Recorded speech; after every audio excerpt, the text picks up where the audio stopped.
అలాగే ఈ కుంభరాశిలో పుట్టినట్టయితే అనేక రంగాలలో కూడా బాగా కలిసి రావడం, మంచి వస్తువులు, సుందరమైనటువంటి వస్తువులు, వాళ్లకు ఎన్నో గృహాలు, అలాగే వాహనాలు, అందమైనటువంటి వాహనాలు.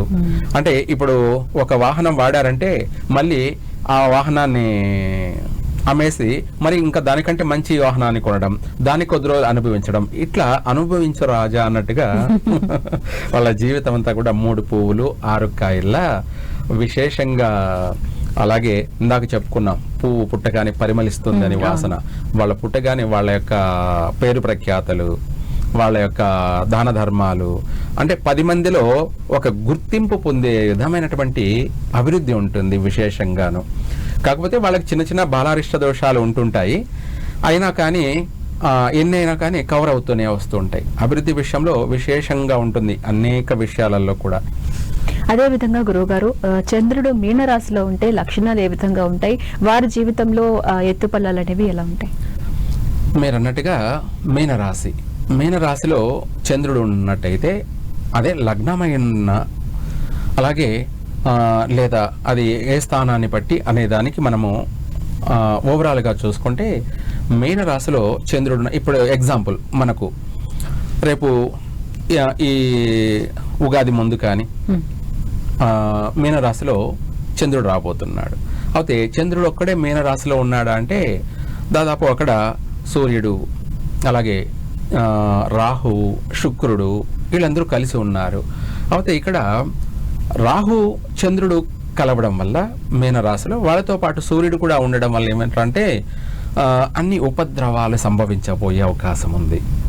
అంటే అమావాస్య రోజు కానీ, రాబోయేటువంటి అంటే పాడ్యమి ఉగాదికి ముందు రోజు కానీ, లేదంటే ఉగాది రోజు కానీ ఆ రాశిలో చంద్రుడు ఉండడం వల్ల ప్రపంచానికి కాస్త గడ్డు కాలం అని చెప్పాలి. అంటే మనుషుల యొక్క ప్రవర్తన అనేది ఎలా ఉంటారో, ఎలా ప్రవర్తిస్తుంటారో అనేది కూడా ఊహించలేం, మనిషిని అంచనా వేయలేం.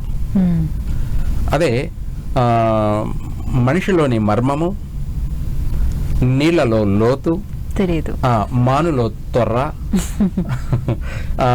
కనుక్కోలేరు. అలాగే మనిషిని ఆ తొర్రనైనా కనుక్కోవచ్చేమో, లేదంటే సముద్రంలోని యొక్క లోతునైనా కనుక్కోవచ్చేమో, కానీ మనిషిలోని మర్మం అనేది అస్సలు కనుక్కోలేరు అనేది ఇదేనమాట.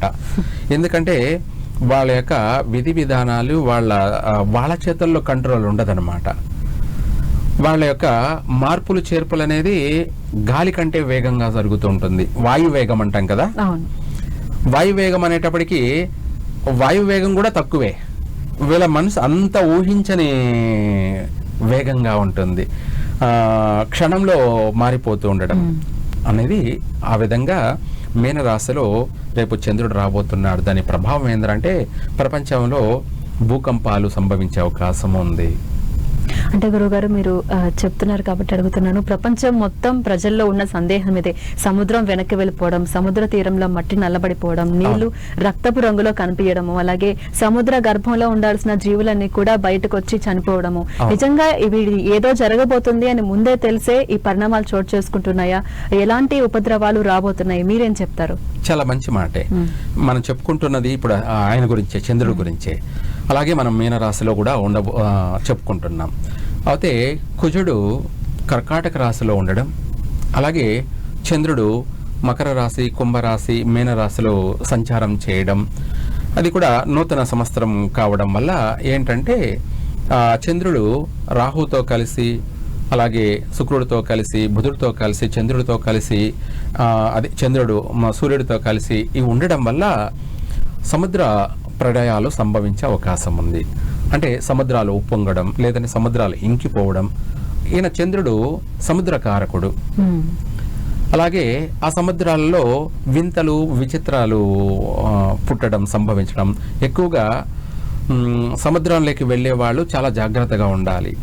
అంటే చేపలు పట్టేటువంటి వాళ్ళు, మత్స్యకారులకు కానీ ఊహించినటువంటి పడవ ప్రమాదాలు సంభవించడం, ప్రాణ నష్టాలు జరగడం, అలాగే సముద్ర గర్భంలో కూడా వింత వింత శబ్దధ్వనులు, మొత్తం మీద సముద్ర ప్రళయాలు ఊహించినటువంటి సంఘటనలు జరిగే అవకాశం ఉంది.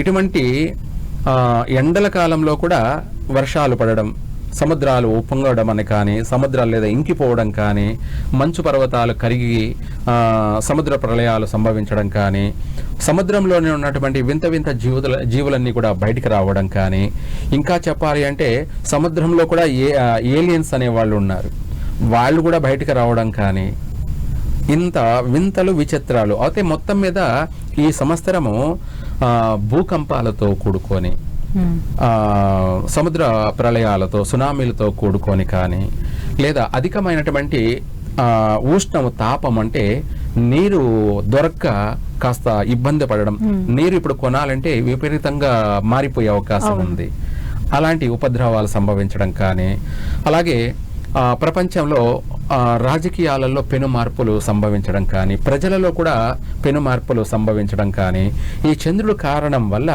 చంద్రకారకుడు మనఃకారకుడు కాబట్టి మొత్తం మీద ఓవరాల్గా ఈ సంవత్సరం అంతా కూడా ఎవరు ఎలా ఉంటారో, ప్రకృతి ఎలా ఉండబోతుంది అనేది కూడా అంచనా వేయడం కూడా సాధ్యం కాదు.